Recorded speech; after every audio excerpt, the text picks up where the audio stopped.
Welcome to Unpacking the Athlete podcast, hosted by yours truly, Rob Martin.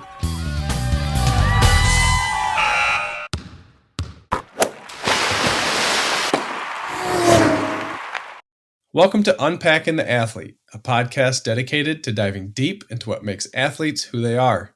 Today's guest, an excellent swimmer who swam at the University of Michigan.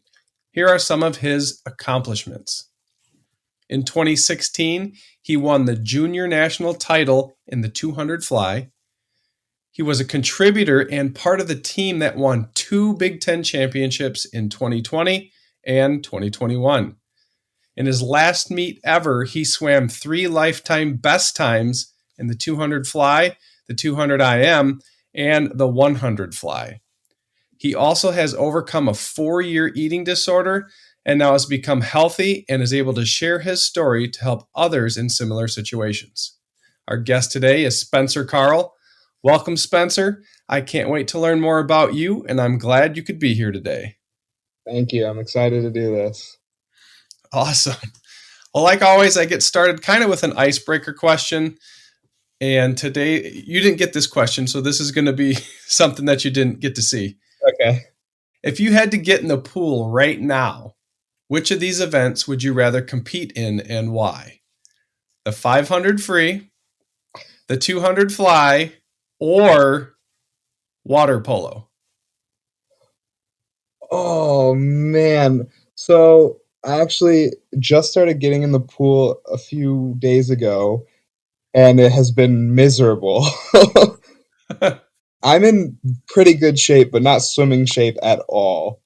And the fact that you said water polo, I'm probably going to lean towards that because though it requires a lot of swimming, my legs are fine and I can tread well. I would be more worried about my shoulders. And actually, we have our West Ottawa alumni game on the 26th, so I actually have to do it then.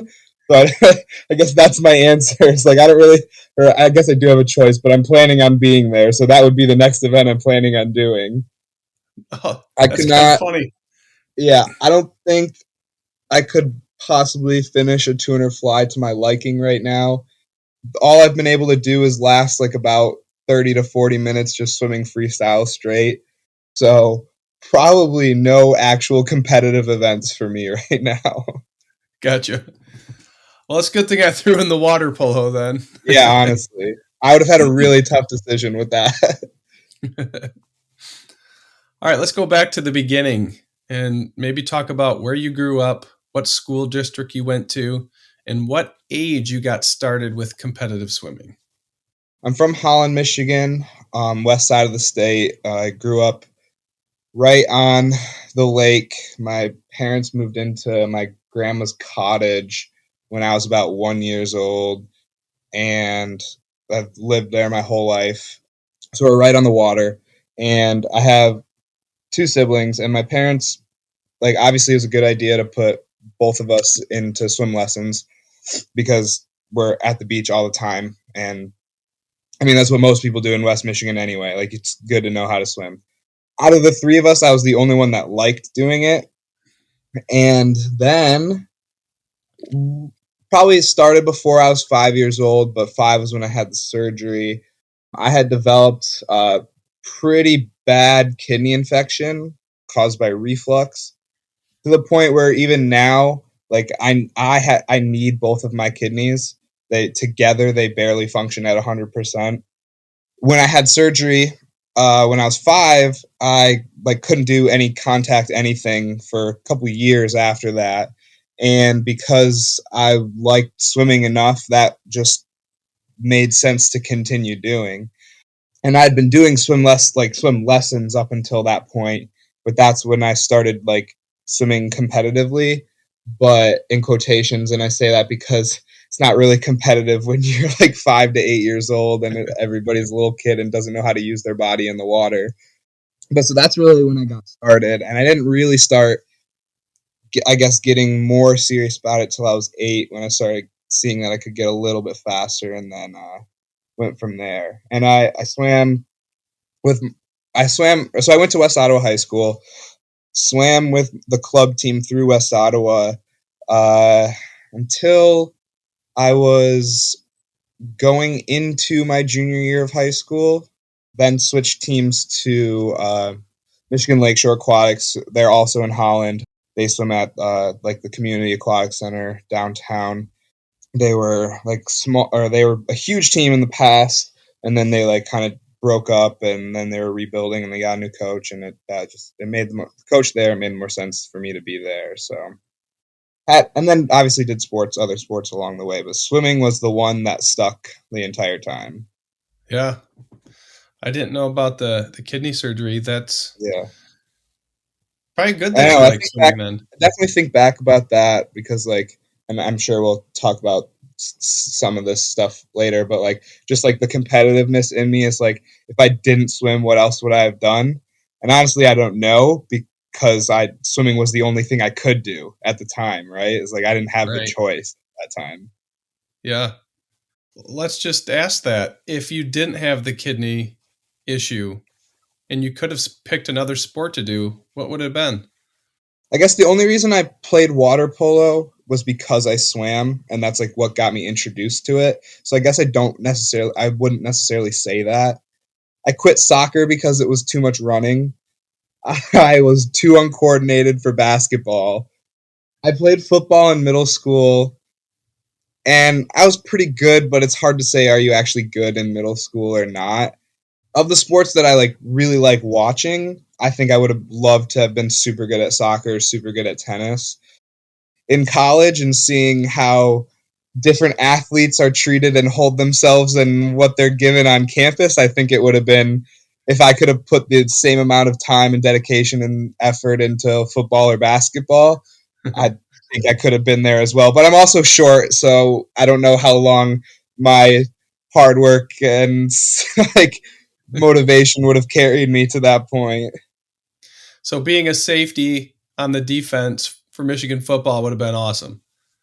A, amazing opportunity it would have been, but I I think those opportunities are few and far between.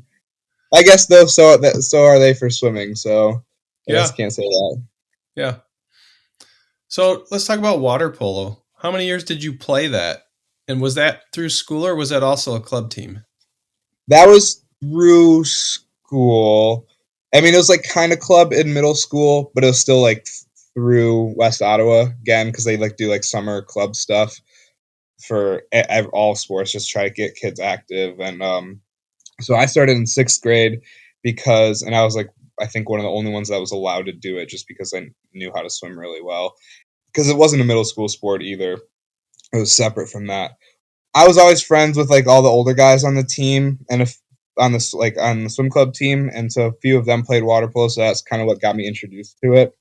And then so I started that in sixth grade.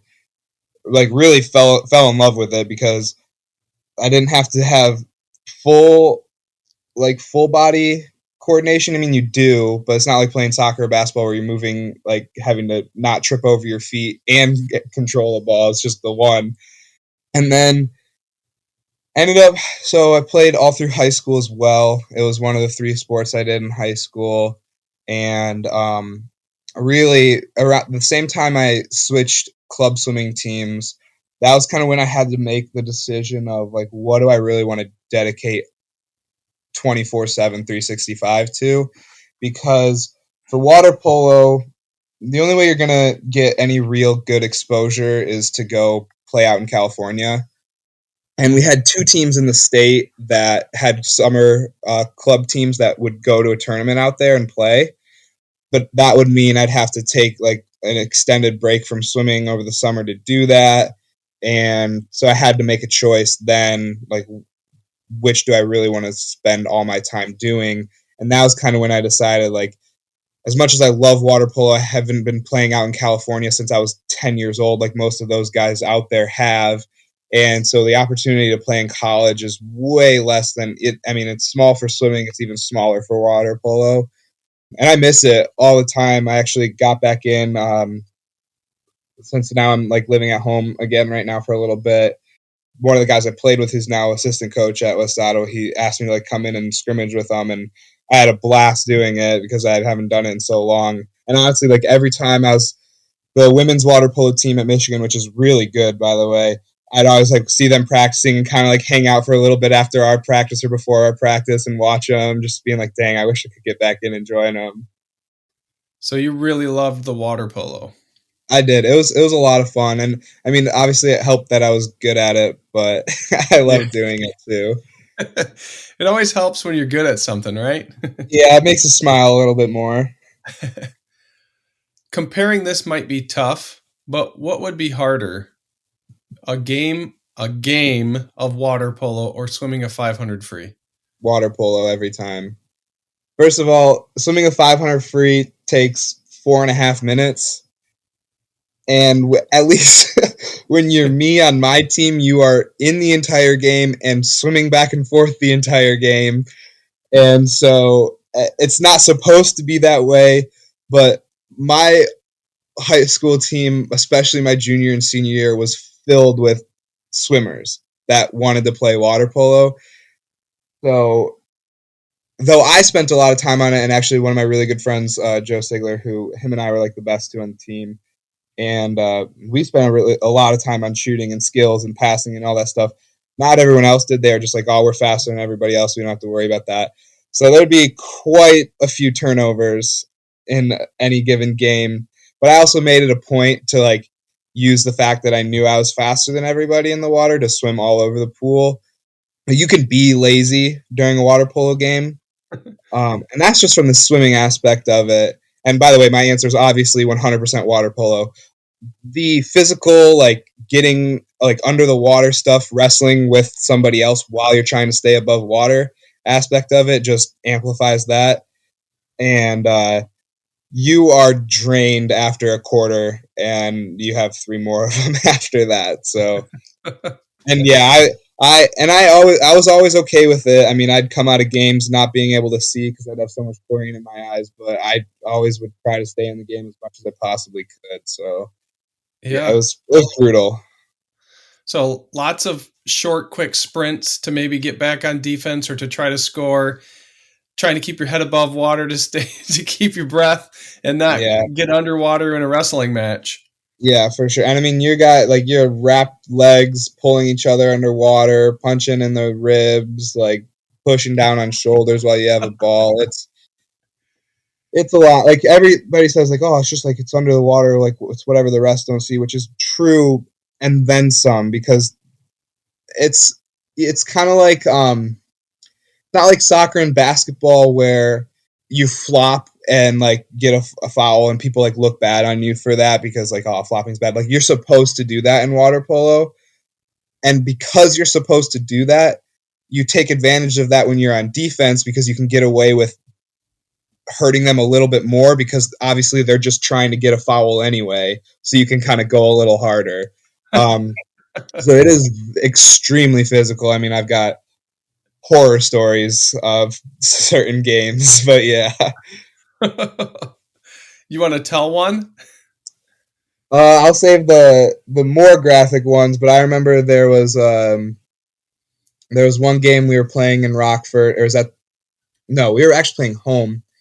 We were playing against Rockford, and our JV team. One of my friends who was a freshman at the time, it was his first like year playing. Like he had played before, but his first year playing like full like on a team in high school, and like he was one of those kids. He was like a much better swimmer, but he also had a very very bad temper on him. And I remember he was like getting at it with this kid the whole game. I think it was like midway through the third quarter. The kid on the other team just screams, and everybody stops and like, what is going on? And you see the ref like separate the two of them because he got up and punched my friend back in the face. So he got rolled. And in water polo, or like you get, there's three kickouts like exclusions in hockey. If you get three of those, you're out of the game, or you can get a direct roll, which means you're out of the game immediately. And that's usually for physical misconduct, where if you blatantly hit somebody out of the water, you're kicked out of the game. But he got kicked out, and as he's getting out, there are literally 5 bloody slash marks down his back. And obviously everybody sees this and going like, what the heck? Because it was my friend that did it to him but didn't get in trouble for it. but that's why he retaliated and hit him in the face. Oh, Yeah. yeah. Wow, getting away with things in the water. That's crazy. And like, and that's constant. Like we do. I mean, even I tried not to be super dirty, but obviously, if something happened, I wasn't gonna shy away from it. And we obviously had nail checks before every game. But the way they did nail checks, you can see it on the screen, but obviously, if you're just listening, you can't tell. But they would go like this. So I would always put my thumbs downward with my fingers out, and they'd always just kind of brush their fingers against your fingertips. But because they did that and my thumbs were down, they never checked my thumbs. So my thumbs were always long and sharp. And I didn't like deliberately do anything, but whenever I'd follow through on a shot, my thumb would go right towards somebody's shoulder or neck and leave a mark or two. So was that a pretty common tactic then? Not so much in guys, girls all the time. Girls scratch you like crazy. That's like, especially when they're like we're scrimmaging against them and they're playing against guys. Because like, don't get me wrong, like there are some really good water polo players that will hold women water polo players that will hold their own against a guy any day. But there are a few like the girls that like know they can't keep up, but they know they can get away with stuff under the water. They're going to do it. So it definitely happened. Interesting. That sounds like an interesting sport, actually. It's fun. It's so much fun. Yeah, right? We're getting you pumped up for your alumni game coming up. Yeah, honestly. As long as they can all move, yeah. Right? Let's switch back to swimming and maybe talk about your favorite event. Yeah, so my favorite event was the 200 fly, unfortunately. And I say that, and I said that my whole life. That was my favorite event well, gosh, see, it changed throughout my swimming career. When I was 11, I decided I was sick of being a butterflyer and didn't want to do it anymore. I hated practicing butterflyer, and I was going to butterfly, and I was going to decide to be a backstroker. I ended up getting really good at backstroke. Ended up being my best event. Like when I was younger, I won state in 200 and 100 back for 3 years in a row, like 11, 12, and then, or no, sorry, 12, and then 13, 14. And then when I got into high school, I had to swim the 100 fly for high school because like we didn't have many other ones to swim it. And probably like my sophomore or junior year, one of my friends who he went on to swim at Boston College, he was like, your 200 and 500 free are so good. Like you would be good at swimming the 200 fly. Like you have to just do it. And I remember that event like made me cry when I was younger. It was so like, especially doing it long course in the 50-meter pool. I hated it so much. And so I had a time in it. And there was just this one random meet we had over the summer, and they were doing prelims finals, which they don't usually do for like just regular meets in the summer. It's usually just for like state and then any higher level than that. But they did it just to like kind of get kids exposure to it before big meets. And I kind of swam it like whatever in the morning because I knew it was a small meet, so pretty much everybody that swam it in the morning was going to make it into finals. Then my coach, at this time I was swimming for West Ottawa, so my club coach at the time let me suit up for it, and I made the junior national cut the first time I like really put effort into it, and I was like, well, I guess I'm a butterflyer, and I don't really have a choice. But like I still focused on backstroke. I love swimming the 200 back, even though it's probably one of the most grueling on your legs. The 200 free is my favorite event to like dissect and plan for, because though it has turned into so much of a sprint over the last like 5 to 10 years, there's still like so many different ways to swim it. And so it's really fun to like play around with it. I mean, it's 450s, but you can do so many things in those 450s. So that's really fun. But like the 200 fly is just, it's my baby. It's what I'm good at. It's what I like. I know I know it's one of those things where it's like, if I feel a certain way at a certain point, I know exactly what to do. I've done it so many times. I've trained for it so many different ways. Like I know my body perfectly in that race. Other races I could break down and panic and not really, and like have to like try to like fight for wherever I'm at. But that race, if something happens, I know exactly what to do. I have to say that one is my favorite, even though training for it is terrible, but it is what it is. Terrible. All right, so let's talk about the championship race in 2016 that you won. Yeah. How did you prepare for that, and what were you thinking when you turned the last corner after being behind first place that whole race? So, like I said, I've known like how to feel at each given point, and that race. So I'm assuming then you watched it, if you know where I was at. That swimmer, Nick Albiero, who is now arguably the best, if not one of the best butterflyers in the country, and he has the just missed the NCAA record this past year in the 200 fly, 5-time ACC championship in the 200 fly. Like, I mean, if he doesn't make the Olympics in the next cycle, I would be surprised. He just missed out on it in 2020. I mean, absolutely amazing swimmer.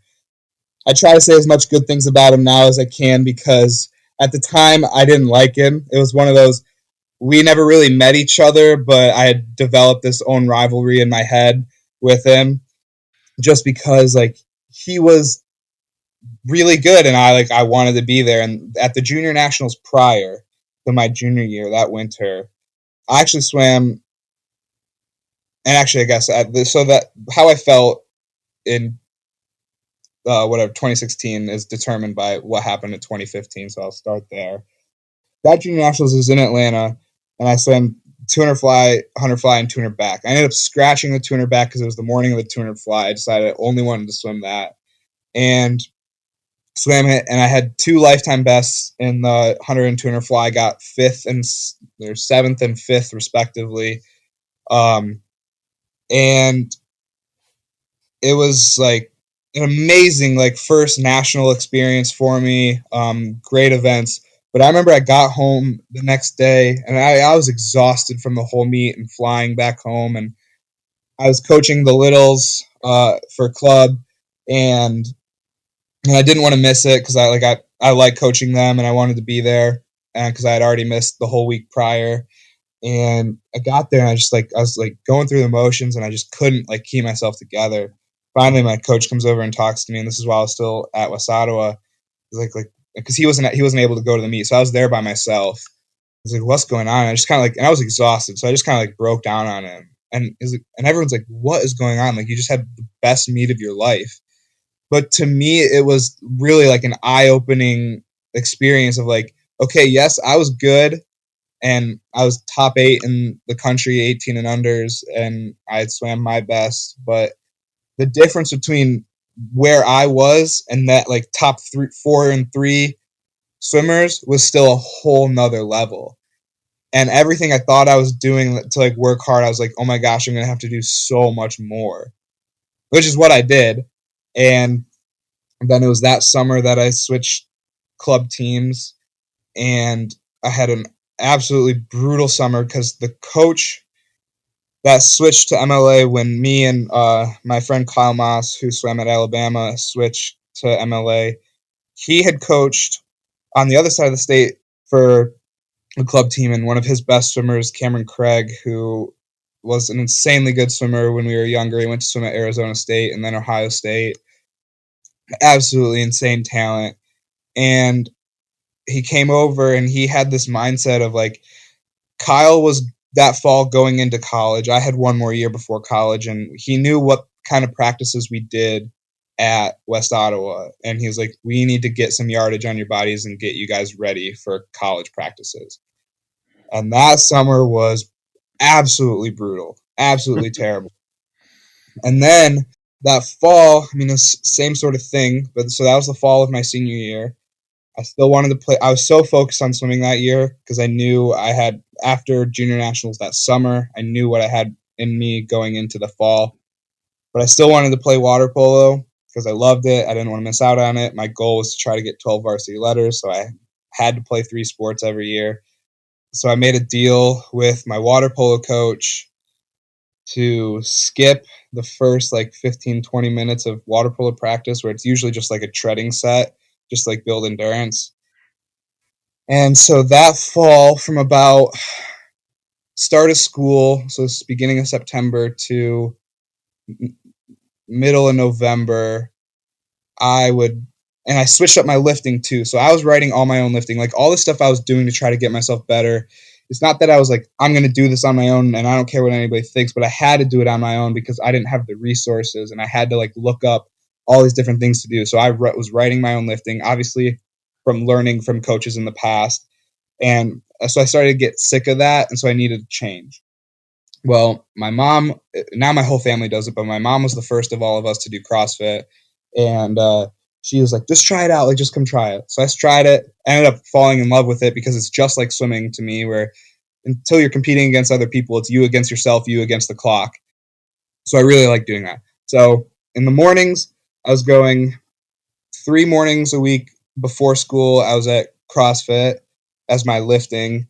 And then the other 2 mornings that I had water polo games in the afternoon, I would do swim practice in the morning.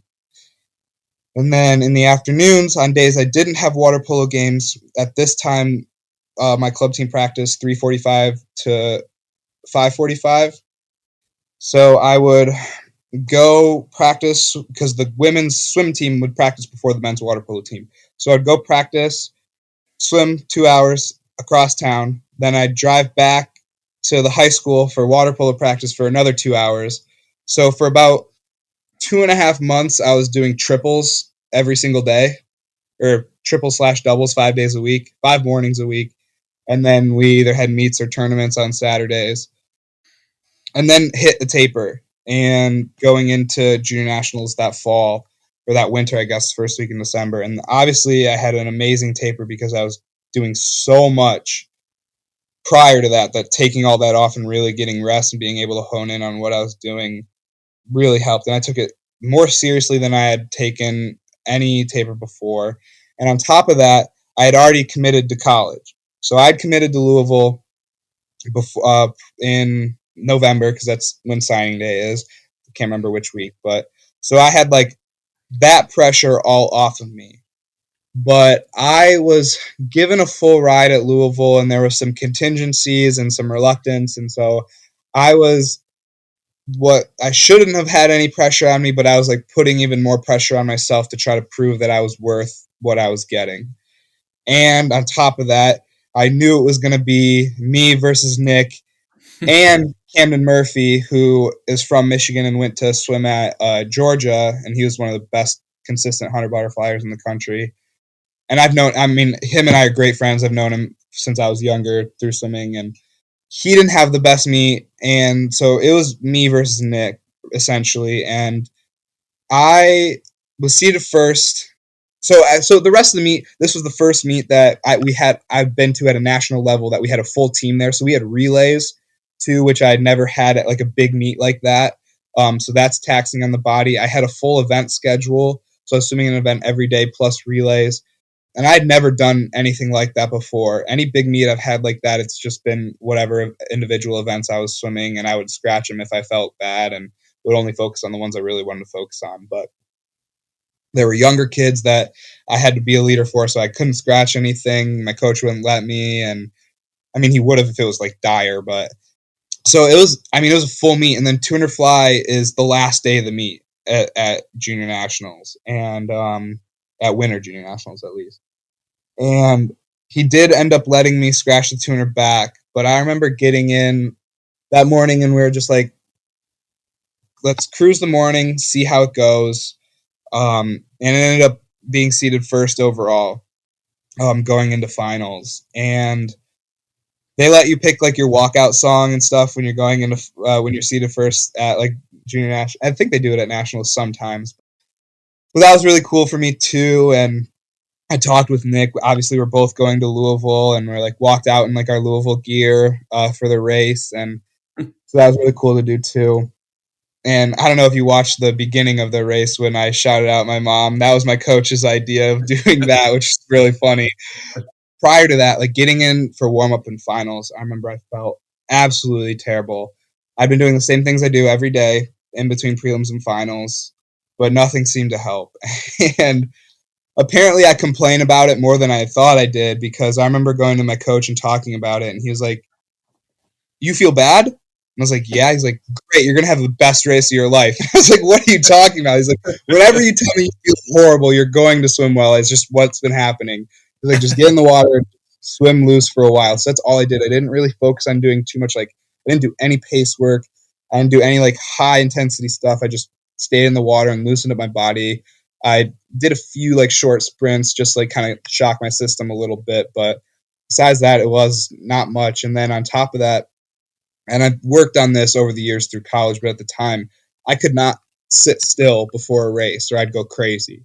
So I was always standing up, like talking. My coach knew so many other coaches, and I loved being around them and talking with them as well. So I was up talking with people the entire time, because it was how I kept my mind off my race and overthinking it. But it was probably like an hour before a race, and we kind of talked about it, and we were like, all right, we know how Nick swam it in the morning. He's going to go out that first 100 really fast. It's what he does. He's able to do it. I can't swim it that way. That's not how I've ever swam it. I have to swim like, there's always like, oh, stay in your lane, swim your own race. There's always that kind of talk. But there are times when it's okay to kind of try to swim somebody else's race to like pull you along a little bit or at certain points. But this was one of those times where I had to entirely swim my own race. So they're like, he's going to be at the head of the 100. You're going to see him ahead. Do not worry about it. Let it happen. Don't try to push it that last like 15 meters of the first 100 into that wall, because it's going to, even though it's like a short amount of pool, it's going to come back and haunt you at the end. That's what we didn't worry about. And then I saw that, and I for a split second I was worried, and then I was like, nope, we talked, and this is like all going, I'm talking to myself through this race. I'm like, nope, we talked about this. I'm fine.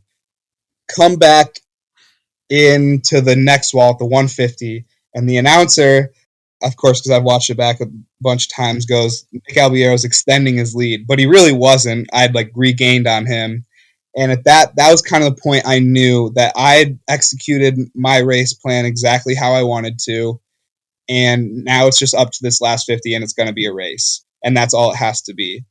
And on that last wall, Nick is also famous for being able to go to almost 15 off of every single wall. And through college, he developed that and got it even better. And now he's one of the best underwater kickers in the country.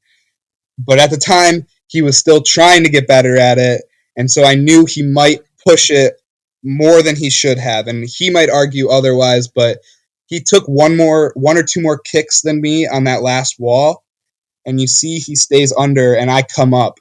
And with talking about it with coaches in the past, is like that was the determining point, was that extra, like me getting that breath one stroke sooner, I think is what helped me into the wall, because it was obviously like a 0.1 difference of finish. And then like I'd won events at state before and all that stuff, but that win was just, it was something else. It was the first time I'd ever placed that high on a national level, obviously, and first time winning, and then going back later and realizing that it was a top 20 time for 18 unders, and which has obviously now been blown out of the water because kids are insanely fast these days. But at the time, I mean, it was crazy to me. And then I went on my phone later to see that they were live streaming it at school while it was happening. I mean, events other, because that day was Saturday or Sunday, but still. And so seeing all that stuff and coming back to school the next day, and it was like, and we might get into this if we talk about eating disorder stuff, but like I was able to show that like swimming is like a cool sport and a fun sport to watch, and like and that next season in high school, like we filled the stands at every single home meet, which is unheard of. Like we had our student section from football and basketball games come to watch swim meets. So it was super cool, and just like that sparking all of that was so much fun, and obviously like had a blast. The rest of the meet, just watching. I mean, the last relay was a blur to me because my mind was fuzzy the entire time, and it was crazy. So it was a long building up to that point. Obviously, that was really a long story, but it all contributed to like that feeling in that moment, really. Yeah. No, that's when you win a national championship like that, that's pretty epic, and that's why I wanted to hear the story. And that was a good story. You told it well. I don't have any other questions. You mentioned Louisville. Hmm. That was that your top college that you wanted to go to? Was that number one? Well, when I was offered a full ride, yes. At the beginning, I wasn't even thinking of it. I remember my assistant high school coach at the time, Sam Hoekstra. He went there. He actually did the opposite of me. He went to Michigan his freshman year and then transferred to Louisville. I remember we were on spring break actually, and we were driving up from Florida, and he was like, "Would you like consider Louisville?" And I was like, "I don't know. I wasn't really thinking about it." He was like, "Well, what if I can get in contact with them and you hit them up on your way back?" And are like, because we were already stopping at Auburn as well on our way back for like a junior day there, and I was like, "Sure, might as well." And I ended up really liking it. On like they had us come in. It was a tough 2 mornings, especially on my younger sister, who obviously didn't want to be there at all. We were exhausted and walking around campus all day and talking with the coaches, but it was good. And then I decided to make them one of my official visits. Now, looking back on it, there's a lot I would change about my whole initial recruiting, and I wouldn't have done it all the same at all. But I mean, for where I'm at now, it doesn't matter, and I'm thankful for where I'm ended up. But I was, I mean, going into school knowing I wanted to be in engineering, but I didn't really put any focus on that. And I had been warned against that a lot. But my goal was to get a full ride for swimming. And I knew it was going to be really hard to do because it does not happen very often. It's rarely all swimming money unless you're on the national team or going to the Olympics in some form. Almost never going to be full swimming money. So I knew I was going to have to get academic money as well. So I was looking at schools where I could get academic money and swimming money. So my 5 visits were Arizona, Louisville, Auburn, Alabama, and LSU. And LSU because my club coach knew the new assistant coach, and basically he had already said, if by the time he gets there, and this isn't the case now, obviously LSU is a much better school with their new coach, but he's like, he'll have a full ride if he wants to come here. So I kind of knew it, and that was kind of like a safety. But those were the 4 were like the main ones I was looking at, and I had a connection to each of them. Really, Arizona, Kyle, my best friend, really liked it out there, so I got in contact with them pretty early on, but he ended up going to Alabama. Then he was at Alabama. My club coach went to Alabama, had connection there. Auburn, that's where Camden was looking really heavily at, and I loved the coaching staff there, had a connection there. And then Louisville, because my high school assistant coach went there, so like I had a connection to each of them, but they were all places where I could get academic money and swimming money. And so my first visit, I went to Arizona, loved it. I was like, oh, I want to go here. This is where I want to go. It's so much fun. And my coach was like, hold on, you still have 4 more visits to go on. Go on all your visits. Well, went on my Louisville visit, had a blast. That was actually the year. This was fall of 2016. That was the year Louisville beat Florida State when they were number 2 when Lamar Jackson was playing, and that was the game I was at for my recruiting trip. And it was college game day was there too. It was in the rain. We were in our ponchos. I got up to the front, got up to be on TV. Like the most perfect like recruiting experience that the coaches there could ask for as far as bringing in recruits and showing them around. So it was a blast. And then it seemed like a place like I wanted to be. I liked the competitiveness. I liked the fact that I was going to go and be a contributor on the team at a like right away. I wouldn't have to like worry like because obviously you're good at your high school wherever you are, but then you go to a college team and you're just one of everybody else, and you got to push it to be the best there because everybody's the best where they came from. But that was going to be a place where I could like kind of still have a like contribution right away. And the following week, I and honestly, I don't mind saying this. It has to deal with everything else I went through. But that next Wednesday, I was preparing to go on my. I had my trips planned weekend after weekend, like 5 in a row, which is really tough to do. But in Michigan, we start school after Labor Day. And at the time, it's changed since then, but the NCAA rule was you couldn't go on official visits until after you started high school. So I was 2 visits behind most kids. Like on my first one, that was some people's third. So I had to get them all done as fast as I could. So that Wednesday, I was up in my room, like, because I was leaving Thursday night to get on a plane to go to Auburn. And Arthur, the head coach at Louisville, texted me, and he's like, "Hey, we really want you to come." At that time, they had offered me. I was score, like one bracket below the highest money you could get for your ACT score, which would have been 3,000 per an extra 3,000 per semester. But they were going to offer me everything else in swimming, so I would have been 3,000 short of a full ride. And so he was like, "Hey, we really want you to come here. We know you loved it. We talked about this. Like, what do you think's holding you back?" And I told him, and I was like, "It has been my goal to get a full ride, like ever since I was younger. Actually, really ever since when I was about a freshman in high school. And my dad told me after putting my older sister through college, they weren't going to have any money for me, and they knew I was good at sports, so I had to, I had to contribute on my own." And I was like, "Dang it, that's not a lot of pressure." But that's kind of what I initially put in my head. But also, it would have been a huge accomplishment. So I told him that, and I was like, "That's what I want to do. So I want to see all my options and see if it's possible to do." And so he's like, "Okay, it makes sense. Here's what we'll do. We'll give you that next 3,000 under the understanding that you try to take the ACT a couple more times to get the higher level, so then that we can give that money to somebody else. And you have 24 hours to decide." So I was 18, had money waved in my face, and I remember my teachers were super understanding about it. I spent like the first 3 hours of my day like not even in class. I was out in the hall calling my coach, calling my parents, figuring out what I was going to be doing. And I ended up like going with it. And so that was kind of why I was like stressed at the meet to try to perform that way. And throughout that year, I took the ACT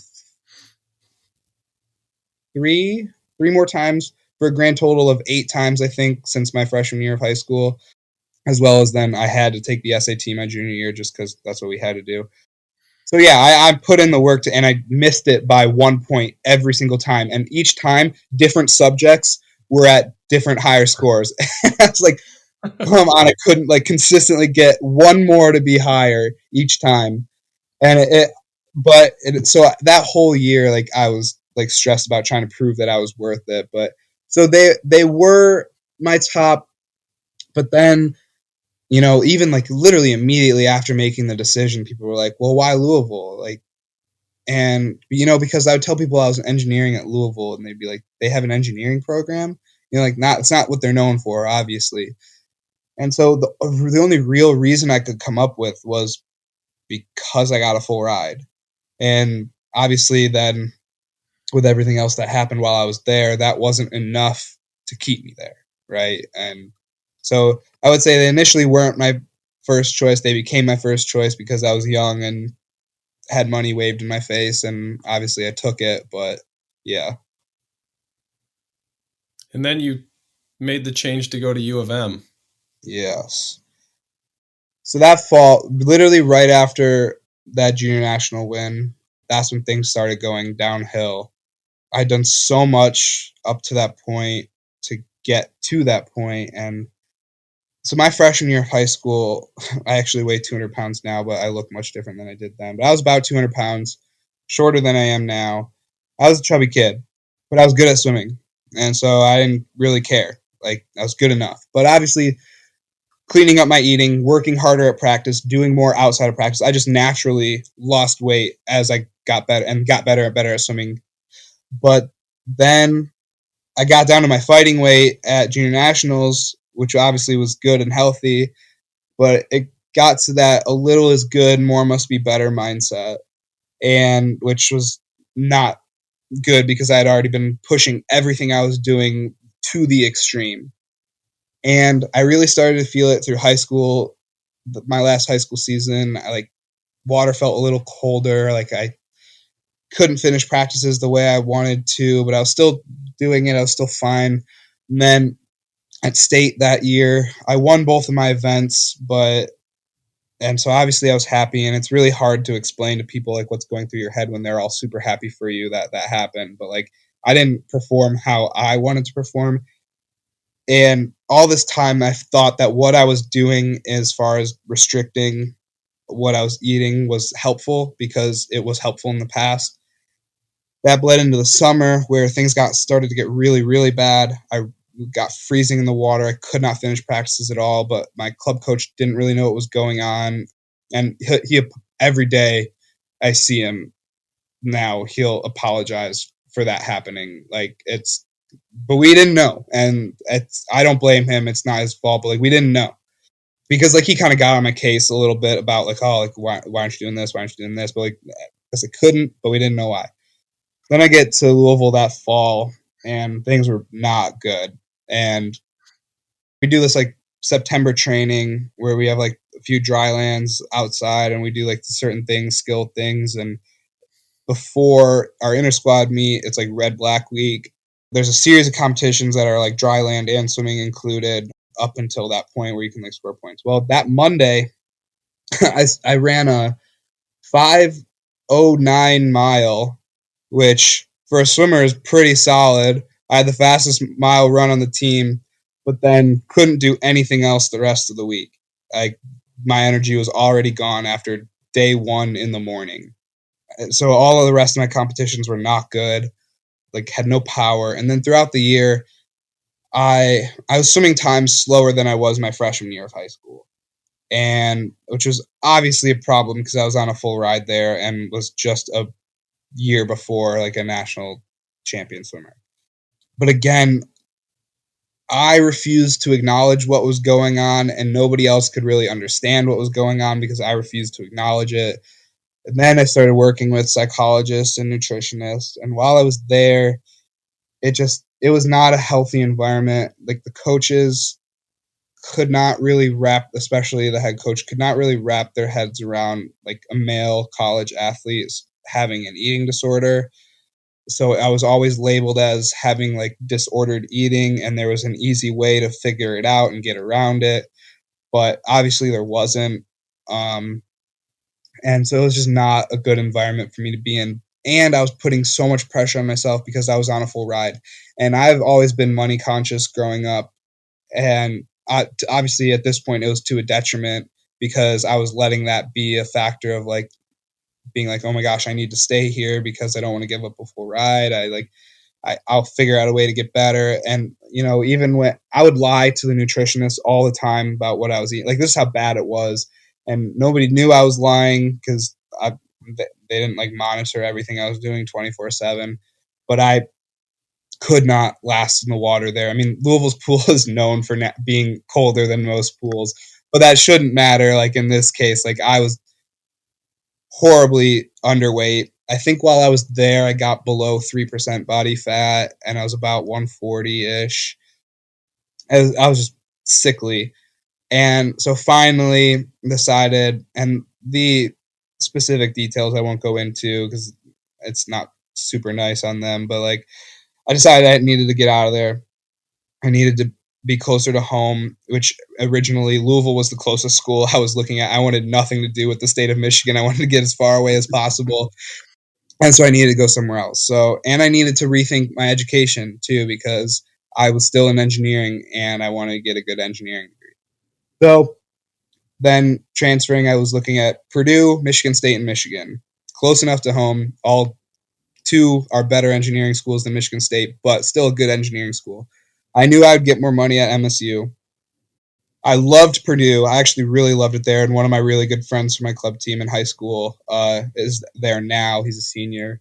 And I knew I would have loved it there. But because I was out of state, the amount of money they could give me just, it wouldn't have been enough to be helpful. And like they felt bad, but that was all they could do. And I understood that. I mean, like they didn't have any incentive. I was just happy that they offered because, like I said, I was swimming times slower than I was my freshman year of high school, which were not good. So I wasn't expecting any money, but the fact that they offered, I just like I couldn't make it work. And even Michigan, they offered me money as well, which I was super surprised and thankful for, because they believed they could get me out of whatever I was going through, and that I still had potential to do really well. And then, so when I took my visit to Michigan, the first thing Mike Bottom said to me when I was in his office was, "So why didn't you want to come here in the first place?" Because when Josh called me the first time, I straight up told him, Josh is now the like just under the head coach, but at the time was associate head coach and of the men's team, and called me, and I straight up told him, I was like, I don't want to go to Michigan. I want nothing to do with it, and not that harsh, but I didn't want to go there, and it was nothing. It wasn't really anything against them, but I didn't want to go there. It really was against something against them. Michigan has this sense of pride, sense of like arrogance about them. And anybody who just sees a normal Michigan fan, especially football fan, knows that, right? That's not an uncommon thing. But their swim team had it too. And I just, it's like, I don't know if I really want to be a part of that. Like, obviously growing up in Michigan, I'd seen it all the time. And I was like, that's just weird. I don't know if I want to be a part of it. Come to realize that I needed it to get better. But the second thing Mike told me was, he was like, I don't care about swimming. I want to get you healthy. He was like, that's my goal. That's going to be my goal when you get here. And he was like, and when we're done with this meeting, I'm going to call your mom and tell her that too. And I was like, okay. And we ended up talking about some other things. Because like I had done swim camps at Michigan, so they remember me from that and all these things. And whenever I left, and it was like we were touring campus, and I like with the team, and I got a call from my mom, and she's like, "So I just got off the phone with Mike Bottom." Essentially, he told her the exact same thing he told me. I was like, "Well, I guess that's where I'm going. Like, clearly, that's where I need to be." And so that's kind of what helped that decision, and ended up being a really good decision.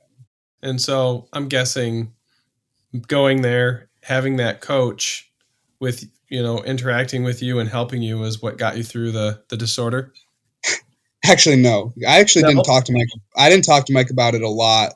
I mean, he had to deal with both teams, men's and women's, and I went mostly through Josh, the associate Okay. coach. Him and I got extremely close, probably closer than most coach athlete relationships, because I opened up to him about it. Then swimming was one of the teams that we never got like a solid or a nutritionist that stuck with us. We always had a fellow, so it was a new one each year. But the one at the time, like her and I got super close. I told her everything, things that I wouldn't tell the coaches and my doctor. And I will never not give Dr. Murphy praise, because she is the real reason that I got out of it. Obviously, the coaches working with her and working with me, I wouldn't have been able to do the things with her if they weren't accommodating to it. But she was what got me out of it. I mean, it got to the point that first year I transferred, I decided to redshirt. It took a lot to like have the courage to talk to the coaches about doing that, but it needed to happen.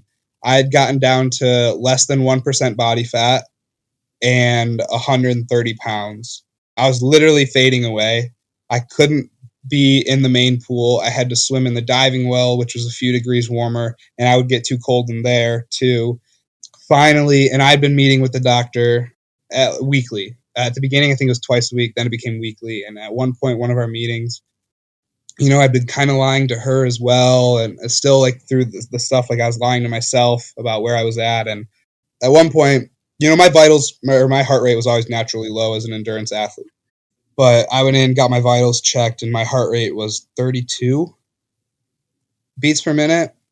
And I usually sit at around 48 to 50, which is already naturally pretty low. And so when she comes in, she was like, listen, you're going to be out of the water for at least a week until we can get this figured out. And what she told me was really cool. Obviously, it sucked the situation it was in. But essentially what she was saying is like, because swimming meant so much to me, and like that's what made me happy, and that's what brought me joy, and all my self-worth and everything was tied to being in the water and swimming, was that my brain, like, because there was no fat on my body to pull energy from. I wasn't eating any carbs, so I wasn't getting energy there. At that point, my muscle was deteriorating too, because it had to start pulling energy from there. She was like, your brain wants you to keep you in the water so badly that it is pulling energy from your heart to keep you happy, which is super crazy and sucky, but also like kind of, to me, really cool that like that interaction even happens. And it made sense. And So I got kicked out of the water. That was probably one of the worst weeks of my life. I think I was on the phone with my mom every single day. My mom and I got super, super close that year because I talked to her all the time about everything that was going on, and like that was the start of getting me out of it. That whole year was really rough. Nothing really ever stuck. I was out of the water again later. Had to finally address the team about it, which was one of the most important things I did, was telling them what I was going through, why they weren't seeing me at practice, why I was getting out of the water, why I was all these things. And they were all super supportive, and anyone wanted to help. We had team dinners all the time, and everyone wanted to be sitting with me at dinner, not to like be like, oh, you need to eat this and watching me, just to be like, because I would freak out when I ate, and that was the one meal where I was around other people when I ate, and so they wanted to be there and be supportive of that. But that whole year was rough. The following year, that summer was kind of rough too. I started getting things a little better, but then that fall of the next year, I was still like, I was getting cold. I couldn't really warm up until like halfway through our main set, and then at that point, I'd be like, I'd be too fatigued to like really have a good end to the set, and I couldn't. I was like eating better. I knew I was. Things were on track with my nutritionist. Things were on track with the doctor. Things were going better. I had just started taking testosterone, which that was another thing my doctor, Dr. Murphy, advocated for me, which was super good because that year prior, I got my lab work done, and at my lowest, if you use the 100 scale for men's testosterone, like low normal to high for men, and this is 18 to 60, is 200 to 900. Like that's usually the range. Mine was under 20. So at the time, I had less testosterone than a girl, and it was mostly directly caused by malnutrition. But because of that, the head doctor wouldn't approve me getting on testosterone because since nutrition was what caused it, we had to try nutrition first to get out of it, which clearly didn't work. So finally, like I got NCAA approved to be on it, and that's when things really started to stick. But it still wasn't quite enough. Like I started being able to, like the food I was eating was sticking on me rather than just being burnt instantly. But it still wasn't quite enough. And finally, I remember the threshold day. It was a threshold practice. I remember the practice vividly. And I got out of warm up, walked over to my coach, and I was like, "Listen, I've never done anything like this. I've never asked to do less work. That's not who I am. If anything, I'll ask to do more work. I've never like wanted anyone to feel sorry for what I'm doing. I've always tried to do everything on my own and like push through this, but that's clearly not working.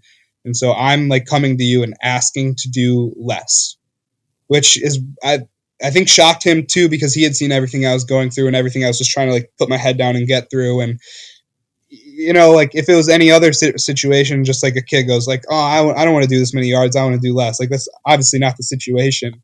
And so him and I came up with a plan of we started out just going half of afternoon practices, then we built into a couple mornings with half of afternoon practices, then every morning and then half of afternoon practice, and then every morning and 3 days a week I'd have a full afternoon practice, and a couple days I'd only have half of an afternoon practice, all the way to the point where it became championship season. I obviously was not right in line to be on the Big Ten team because I was still coming back, and I think the coaches knew what I was capable of because I'd been starting to swim and at practice like really, really well. Keeping up with our best butterflyers at practice on threshold training. Things were going really well. I was practicing like I had when I was younger. I was hitting times faster than that at practice. But they were like, "You haven't swam like a high level meet in a long time. We need to get you some races, like high level races on you first." So that first chance meet, I put that in one of my top accomplishments was the 500 free. I went a 4:18, which was my best by 8 seconds, 6 seconds, and which was crazy to me because I wasn't even focusing on the 500 at all that year. I was focusing on the 200 fly, and I ended up getting second at first chance because the kid who was a freshman, Danny Burlitz, I mean, I was ahead of him the whole race, and he just chased me down at the end, but he was also a miler, so he was able to do it. And then later that meet, had a best time in my 200 fly as well. And my 100 fly I didn't end up having a best time, and that's because like my training was going well, but it's still more endurance based. I still couldn't sprint really well. I wasn't strong enough. But my 200 fly, I win a best time, and I at that then after the meet, I went home. Like obviously everyone was super happy for me, super proud of me, and but I was still kind of nervous. I was like, am I going to make the Big Ten team? I don't know. There were 2 spots. We already knew who one of them was going to, but there was one more left, and they sent out the email that I had like made the roster, and that was when I got one of my tattoos, which is the block M, and then it has intertwined in it is the National Eating Disorder Awareness symbol, just to kind of like show like what I went through, and I wouldn't have gotten out of it without Michigan. But then that was 2020, and then we go into the pandemic, and then we get sent home, and I wasn't able to swim all summer long, and it got very, very bad. Like I was doing a lot. I ended up getting into rowing on the rowing machine. Our CrossFit coach let me bring one home, and I ended up rowing a half marathon that summer, which was. You want to talk about what's the like hardest of the 2 water polo swimming? Sitting on that rowing machine for an hour and 20 minutes straight was the single hardest thing I've ever done. And that's only a half. Like people do fulls on it too. So I got into that, like was really loving doing that. We set up like my dad built us a squat rack downstairs. We were doing all that stuff, and but the eating stuff all I started falling back into all my old habits. I didn't have enough of like structure around me to like stay on what all the good things that had gone on that year. And then we come back and we're swimming outside and practices are inconsistent, and I'm back down to being skinny again, and we're swimming outside in the cold and practices are not going well, and that year was pretty tough. I ended up getting things turned around, having a really good meet that year as well. Swam the tuner back because they switched up our schedule, had a great event, but like my other races I did not do well in. But I was able to that was one of those meets where I like really had to just be resilient through the whole meet. My 500 free did not go well. My 200 fly did not go great. My tuner back, it was going to be a surprise event. Nobody from any other team expected me to swim it because they hadn't seen me swim it. But I knew from when I was younger, and my long course tuner back is actually really fast. But we did the SEC schedule instead of our typical Big Ten schedule because of they just wanted to spread the events out more because it was COVID. So it was like less people on deck. So that gave me the opportunity to do it. I did it. I shocked everybody, had a great event, and we won again that year. And then that summer, going into that fall, was really when things like act like that, or I guess that meet things were sticking. But then after that meet was when things really stuck, and I was in a position to be confident about what I was eating, wanting to gain weight, wanting to do different things with my health and swimming. And so it really wasn't until my senior year that things, or I guess my 5th year, senior year, that things were really, really good. But I guess my senior year, my 4th year, were actually better. But that pandemic really threw a wrench in everything. Obviously, it did for everybody. Because I thought I was at a point where I was going to be good, and then it kind of regressed, and I had to go through it almost all again. Yeah. But I ended up turning around. So having that support seemed very beneficial to you there. For sure, and definitely, and like I said, being closer to home, because one of the things I realized through like psychologist meetings when I was at Michigan, like be opening up about, like I said, I was a chubby kid when I was younger, and I always was, but like, and I got called fat, like jokingly, but I didn't care, right? Because I could was like, I'm a better athlete than all of you. Like I don't care what you say about me, but I didn't go through that like insecure high school teenager phase where that's when you want to go through it because you have your parents to fall back on, at least hopefully for most kids they have some friends to fall back on. Like that's when you want to go through it because you're around the people that you love. I was I didn't go through it then. I started going through all those body image, all those insecurities, all that stuff while I was away at college. And I wasn't far from home, but I was far enough away that I didn't have that baseline support group that I did while I was home. But I was going through it all by myself.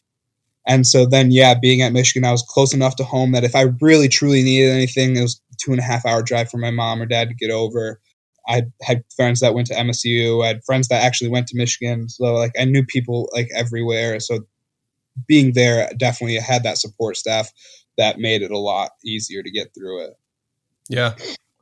Well, it's good to hear that you did make it out the other side of that. That's a tough, good story, Yeah. and I appreciate you sharing that. Yeah, for sure. And it's one I want to share. And I guess to piggyback on that, this is a little bit sad, but I guess another thing that contributed to that pandemic year being really rough and me thinking I was going to spiral out of control. And this is why I share my story and try to help us like talk to as many people as I can. Was that fall, one of my teammates at Michigan, he was my teammate at MLA as well. He killed himself that fall, and I remember when it happened, and they brought us all to. I mean, it was COVID, so they brought us all to the baseball stadium so we could be outside, and everyone's obviously bawling their eyes out, and I'm sitting there, and I felt horrible, obviously about the situation, but also the fact that I was not crying, I wasn't sad, I was like, and people were confused by me, and I was confused by myself, and I like look back, and I had to tell people, I'm like, listen, like this isn't like I'm not trying to be selfish by like not feeling bad, but if I start to like lose what everything that I've gained as far as like my own mental health and like start to think about this, I will spiral out of control. Like I was almost to that point. Like I can't go back to that point. And I told that to his parents when I saw them, and that kind of built our relationship. And now because of that, they use me as a consultant. They started a nonprofit mental health organization for like young high school and college athletes, and they consult with me as far as like what to put in programs and how to talk to kids and all that stuff, and really built that relationship. And it was all stemming from the fact that like I've been through this and I got through it faster than most people do. And that's, I don't say that to try to be cocky, but I say that because of I know what I did to get out of it, and I can use that to help other people. Like I told you right at the beginning, is like I'm okay with talking about it because I realized the more I said it out loud, the more I was able to like be like, wait a minute, not calling myself dumb and not calling myself stupid, but like calling the idea, like what am I doing to myself? Because when you keep it all internal, it's easy to argue with yourself all the time. But once you put it out in words, you go, wait a minute, that's dumb. Like, and you're like you yourself are a logical person. You know it's dumb, but because you're keeping it all in your head, you don't really realize why it's dumb or what it's doing. But as soon as you like verbalize it, you can dissect it and go, wait, no, that is dumb because of this. This is what I can do to fight it. And that's kind of like the main message I try to give people when I talk about it so much and everything else that I've gone through, because I did go through it fast. And I don't say that in a cocky way, but like there are reasons I was able to get through it fast. And I totally contribute a lot of that to the situation I was in at Michigan as well. And that was the place. It's just funny because, I grew up a Michigan State fan. But I knew I was never going to let that influence where I went to college for swimming. But I grew up a Michigan State fan and wanted nothing to do with Michigan, and then ended up that was the place I needed to be for every reason. That was So the it all game came full changer. circle. Yeah, That's crazy. Michigan State fan, you know, going to Michigan made a better life for you.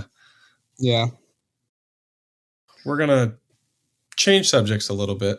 yeah, for sure. That's heavy. I'm sorry. No, you're good. It is heavy. It's, but it's good to share, And Yeah, for maybe sure. you talked about your friend's parents. Is that something that anyone can reach out to if needed? Oh, for sure. And I So why can don't you like why don't you mention who that is and where people can get in contact if they need help? so the organization is called Be Better. Their website is bebetterholland.com. Like I said, right now their campaign is with like high schools in the area. They're trying to get in with teams and just educate them at a younger age so that when you go out to college and you have more of those experiences, you know how to deal with them. But they have a call and text support line. They do consultations. They do group consultations, and they have a weekly news or a monthly newsletter as well. And it's honestly it's growing. They're still small. They're still out of a tiny little office. It's just the two of them, but what they're doing is really really good. Awesome. Yeah, so reach out to them for sure if you know someone or if you yourself is having an issue, and it sounds like they'll be able to get some help for you. Yeah, they are working with like clinical specialists as well, so it's not just obviously them Yeah, pretending to be psychologists. Like they have professionals with them as well. that's perfect. Let's switch a little bit, and I'm going to ask you some kind of fun questions. Yeah. And the first one is, did you ever have a favorite swimsuit or swim cap that you felt was better than others? Suit, yes. Cap, I mean silicone caps are actually no, dome caps are the best. And if you're a swimmer, you know what I'm talking about. If not, that's very hard to describe. um, but suit, yes, suit technology has been changing a lot, especially ever since the lasers of 2008 and 2009 were banned. The ones that everybody saw in the Olympics, those full body suits. And once those got banned, people kind of had to figure out a new way. Because in the past, if you didn't wear one of those super high level lasers, the thing to do was wear blue 70s, and you would wear two of them, which sounds kind of crazy, but 270s were so much polyurethane that if you wore two, you would float on the water without even trying. So not only did those suits get banned just for the material makeup, but they also made a new rule that you couldn't wear two suits. Even if they were two crappy suits, it didn't matter. You weren't allowed to wear two suits. But my favorite suit after all the whole FINA ban on those suits was I like a couple of the ones now, but they're not the same at all anymore. Now people really like Mizuno, which is kind of weird. When you think of Mizuno, you think of running. Yeah. They got into the swimsuit game and just blew it up. People love their suits for some reason. They have their compression is in the right spots because that's the thing. It's the material is all going to be similar across the board. It's who has the better compression in the right spots to allow movement while still keeping your muscles in check and like blood flowing right. But before that, because this suit got banned as well, the one that was my favorite was the Carbon Pro Mark II. It was far and away my favorite suit. I remember the first time I wore it, it was my friend's hand me down, and he had worn it so many races, and it was still a great suit when I wore it, to the point where I wanted to get my own, and I had this powder blue one. I absolutely loved that suit so much. Why did that one get banned? That one's banned.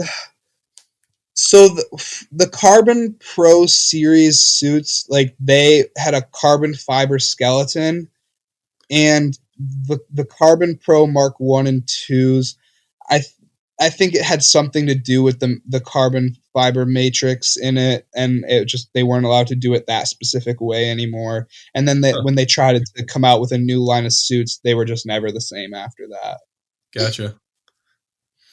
Being in the pool so much and in the water, what what did you do to keep your skin from getting crazy? I mean, like itchy or waterlogged or drying out? Nothing. And uh, I as I got older, I realized how horrible that was. But I was one of those kids that I never showered because I was like, I'm gonna be in chlorine twice a day. I don't need to shower. My hair obviously hated that, and but I shaved my head so many times that every time I swear that this is why. Like it used to be, I would come out of practice and in the winter, my hair would be frozen straight up because I wouldn't dry off. I'd just walk out of the pool, put my clothes on, and walk straight outside in the snow. And each time I would go in for a haircut, and the hairstylist would like spray my hair with water first before she started cutting it. She was like, it's literally like tear gas is like rising up out of your hair when I spray it with water. And she's like, it's like cutting onions. Her eyes were watering while cutting my hair. But I swear, every time I shaved my head every year, it grew back more resilient to the point where when I was in college and I didn't shower that much. I mean, I didn't sweat when I was really going through my eating disorder because I didn't have any extra body fat. I didn't like my hormones were all messed up. I didn't sweat, so I didn't really smell ever. And I knew I was in chlorine all the time, so I was like, I'm clean. I don't.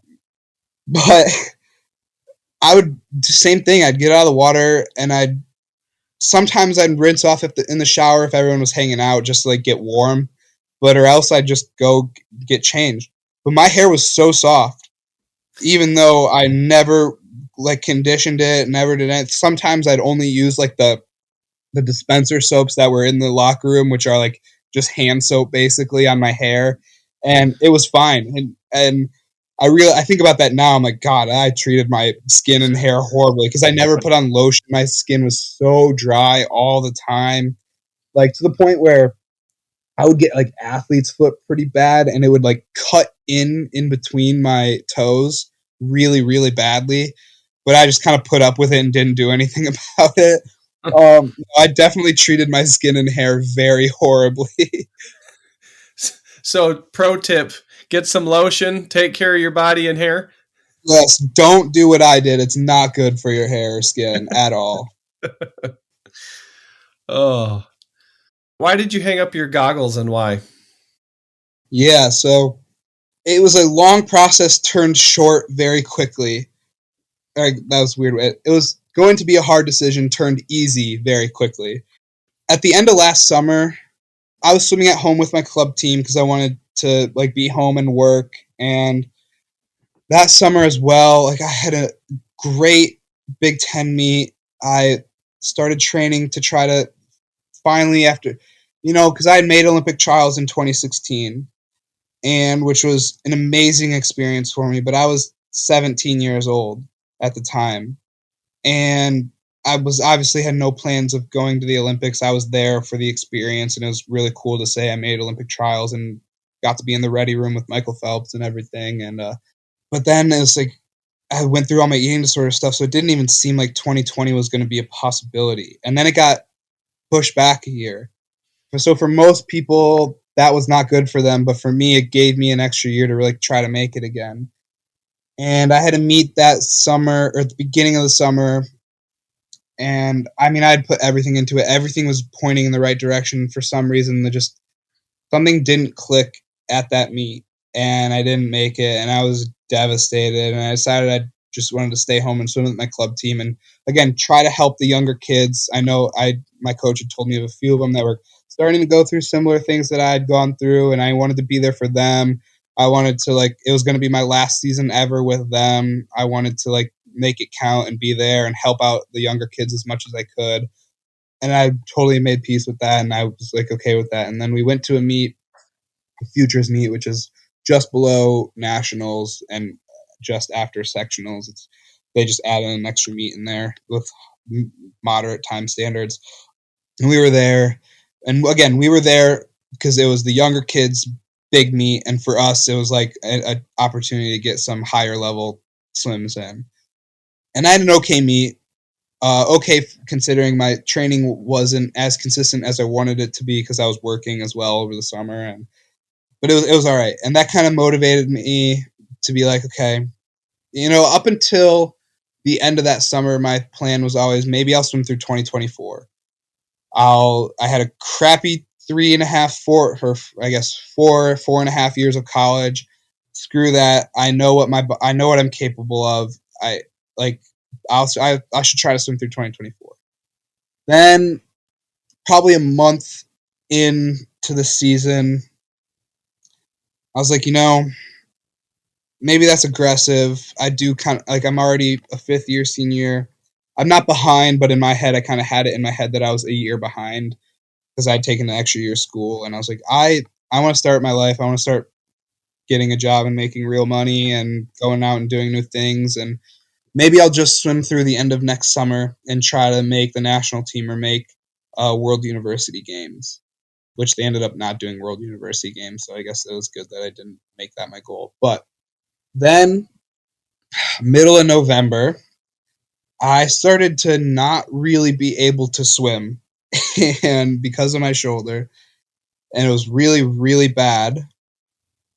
And finally went in for x-rays, met with one of the doctors, and she essentially said, I can't call it a torn rotator cuff because it's not all the way torn, but your subscap tendon is tearing and your biceps tendon is peeling away from your shoulder joint. So my shoulder was messed up, but they couldn't diagnose it as a torn rotator cuff because it wasn't full gone. But it was to the point where I couldn't swim. Yeah. And if I would have, it would have messed it up, which I ended up doing anyway. So, but that was right before our midseason meet in the first week of December, and midseason is, and obviously after junior nationals, I was like, oh, I'm gonna be swimming at NCAA's and contributing at NCAA's, right? And obviously none of that happened because of everything I went through, and that was okay, or it wasn't okay, but I had made peace with it. But this was like, I was like, this is the year I'm gonna make NCAA's. But then mid-season was gonna be my best opportunity. But then this happened, and I had to like modify my swimming, and so I was wearing fins for everything, and I was still able to get my heart rate up, but it's not the same. So I wasn't really getting everything out of it that I needed to. And so we went to mid-season. I ended up time trialing the two fly on the first night because we didn't know if I was going to make it to the end of the meet. And it didn't go that great because I had been doing like half the work because I was wearing fins for the last 2 weeks, 2.5 weeks. And swam the 500 the next morning. It went horribly and then scratched the rest of the meet. Then we get back and we're like, all right, we're going to try not using our arms for at least 3 weeks. So I was kicking and using a spin bike up in the mezzanine, which was absolutely miserable because I was doing the swim practices just kicking. And I was trying to keep up with everybody on a kickboard. And then sometimes I'd put fins on to keep up with everybody, or sometimes I'd have to take them off if everyone was swimming slower, and I'd just be kicking and then go right upstairs and sit on a spin bike for 45 minutes.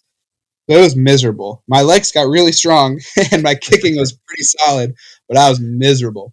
That went through Christmas break. We get back beginning of January and got back in the water. That first time I got back in the water, immediately still couldn't do anything. So we go back to the doctor, and she was like, well, you have essentially two options. You can be done swimming and try to let it heal, which obviously you don't want to do. You can get surgery, but that means you're going to be done swimming, and this is your last season, so we know you don't want to do that. So the obvious and last choice is to get a cortisone shot and hope it lasts for the rest of the year, which was clearly what I did because I didn't want to be done swimming. And I'll tell you, because I was getting testosterone, it got to the point where, especially over the summer, so I was giving myself a shot every week. I used to be deathly afraid of needles, but the amount of times when I was sick, had to get my blood drawn and my blood tested and giving myself my testosterone shots, it just became second nature to have a needle going into me. But this cortisone shot was so big and so thick because it had to go down all the way through my trap muscles, down into my shoulder, and pierce that tendon. And so she puts it in, and I thought I was going to be okay. It hurt so bad, and then she didn't have it in the right spot, so she's wiggling it, and because it was touching my tendon, it moved my arm while she was wiggling the needle. Oh, it was so bad. And then we modified practices to try to build myself back up, but that meant I had to build up just to build right back down because by the time I built up, it was going to be taper. But I ended up having the best practices of my life up until then. And this whole time, and I got in trouble for it, so I have no problem sharing it. I was breaking our team rule this whole time of we have a dry season every year, and many people have voiced their opinion that they don't like it and it's too long and this and this. And, I'd kind of made the decision going into that year that my mental health and my social skills and all that stuff was far more important than anything else because I kind of knew I was going to be done swimming and I needed to get that stuff right. And I kept going out. I kept going hanging out, and I was the happiest I had ever been, like truly. And because when I was going through that eating disorder stuff, I hold myself off. I never went out, and never like if we had a team party, I was home by 11 o'clock in my bed because if I didn't get sleep, I couldn't function the next day. I like so many things were wrong, and so like I was like, no, I'm finally healthy, and I need to go experience being healthy and what it's like. And it was a conscious decision I made, and I got in trouble for it. It is what it is. I addressed the team about it. You know, I had more people on my side than I think the coaches would have liked, but and the captains were obviously super pissed at me. But then, so I didn't go to Big Tens. My last meet was at First Chance because I broke the rules. That was the consequence. But turned out that having my last meet at First Chance while everybody didn't swim too fantastically at Big Tens might have been a blessing in disguise because, like I said, I ended my career on 3 lifetime best times. And because of my shoulder, and literally I was warming up for my last event, the 2 fly, that morning, and my shoulder started to hurt again. So that cortisone shot lasted exactly as long as it needed to because I was warming up and I was like, last 1 more hour, please. That's all you need to do. Get me through this last event, and it did. And so I didn't touch the water again until June. Got back in once. My shoulder started hurting after about 200 yards. Got out, and I've been slowly now these last 2 weeks been trying to like swim a little bit at a time. It's just crazy because I tell people. Oh, so then also what else? What also made it easier was at that point once I decided I was like I'm okay with being done swimming, but I'm still super competitive. I need something to be competitive at. And like I said, my whole family now does CrossFit, and my mom was the one that got us all into it. And I was like, I liked it when I did it. I would do it whenever I was back home every now and then. I think I can be really good at it. I have to get a lot stronger and put on some more weight, but the skill wise and endurance wise, I think I can do it. So instead of being super unrealistic like I normally am, I instead of saying I'm going to try to make the CrossFit Games next year, which would be impossible by any standard, I was like, going to give myself 3 years. So my goal is within the next 3 years to try to be top placing at regionals and fighting for a spot at CrossFit Games. So now that's what I do, and that made it a lot easier because I'm not like most people. I can't go to the gym like my whole family can. They go to the gym, they do their exercise. They like being around the people. It's a good atmosphere. They have fun. They get a good workout in. They go home. They're good. I can't do that. I go and I'm going to try to be the best no matter what. That's just how I'm wired. It's what I do. And so like I've been working with the coach at our gym and we've known him for a long time and we're really good friends and I finally convinced him to like start working with me one on one and that made it a lot easier to kind of like be okay with being done swimming. And now with my new job, it's like another thing to be super competitive at. And I think just one more thing I'll add to that is after Big Tens, my team didn't have the meet they wanted. We ended up getting third, and it wouldn't have mattered if I was there or not. I mean, at least points wise. Obviously, I should have been there. I broke the rules, whatever. I should have been there. But points wise, it wouldn't have mattered if I was there or not. And I think that senior class I was a sophomore when I transferred, but because I redshirted, I knew I was going to be graduating with them because I was like, credits wise, I ended up spreading it out for my whole last year.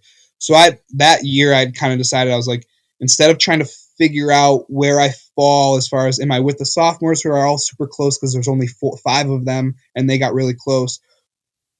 Let me try. I'm going to make it a point to say this is my class. I'm going to be with them. So they're my class. Like I associate myself with the 2022 class. After Big Tens, most of them are taking a 5th year. A few of them aren't, but all of them kind of realized like they saw me. I think doing all these things outside of the pool and still having a good time, and then they had a miserable last meet, and especially the 2 captains that I know were pissed at me more than anybody else. I got closer with them in those last 2.5, 3 months of school than I had ever been the 4 years I was there. It was like everyone, we kind of all realized like, wait a minute, there is which is like the same thing people have been telling us every time we have an alumni come in and say, look, there's so much more to life once you get done with this. You're going to remember like the things you do with your friends. You're not going to worry about times and championships and all this stuff. It's like, but we all blow that off, right? Like we're in the moment. We want to win. We want to swim faster. That we don't care about what they say until you're in that situation. We're all kind of like, wow, there is so much more to this than just swimming. And we got so much closer than we ever have. And I think that made it a lot easier for me to also be done with swimming, was realizing like, there are other things I can be competitive at. I can be competitive at this new sales job that I have, which I'm really excited about. And I can be now competitive with CrossFit. And I've gotten closer with my friends than I was my entire 4 years here. So it ended up making the whole thing a lot easier, which I was not like, when I remember, especially being in high school, I was like, I don't know if I'm ever going to be done swimming. I want to do this my entire life. Like I'll keep swimming for as long as I possibly can. And I would like to now do it as exercise and casually because I love swimming. I love the sport. I love the water. But that at that level, no way. I don't need to do that anymore. And I've matured about that. I'm really happy because I never thought I'd get to that place until now. And it's funny because you tell good stories, so you take a lot of my questions away because you answer them during their. So I, like just the last one, I was gonna say, hey, what are you doing now? Well, you just told me you're CrossFitting, man. So you answered a lot of questions throughout this whole process, and I know we're at almost 2 hours, so I don't want to take up all your day. Oh, see, I talk so much. I realize that. Yeah. So what we're going to do here is we're just going to see if people want to connect with you, where's a good spot on the web that they can connect with you? Trying to build up social media because I know that's the next thing is like if I want to be like good at CrossFit, I got to try and build a following too. Everyone's got TikTok, everyone's got, but I'm not there yet. But I have an Instagram. My Instagram is 0 Spencer_Carl 0. I'm on Twitter, but I don't use it, so I wouldn't recommend that. Same with TikTok. I mean, if you want to reach out to me via socials, Instagram's probably the best. I'm in the process of trying to like start to develop a TikTok and other things, but my thing is like I do all that stuff and I never record it. I never take pictures. Like and I don't even think to. And then after the fact, I'm like, dang it, I need to post more. I need to start doing that stuff. So I'm trying to get better at it. But definitely Instagram is probably the best way to reach out. And I love help listening to people and helping them because it makes me better at helping other people. The more information, the more stories I hear, the better I can talk about something that I've already been through in a different way. So I love it. Absolutely. I think Instagram is a good place to start.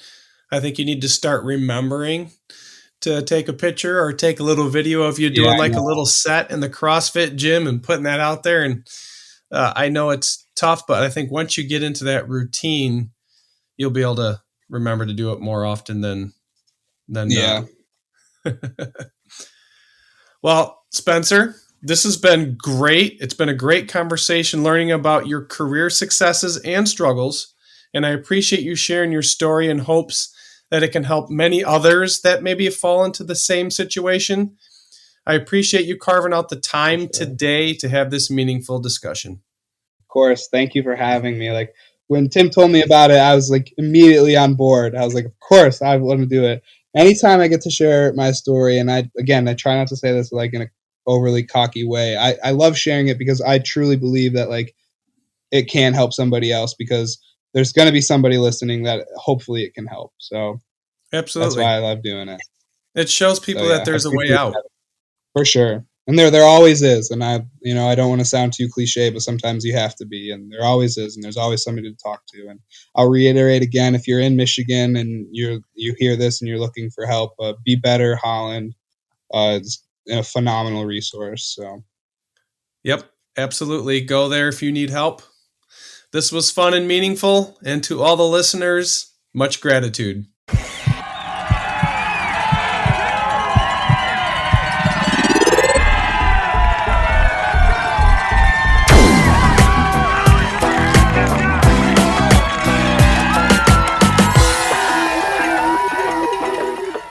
have just listened to Unpacking the Athlete.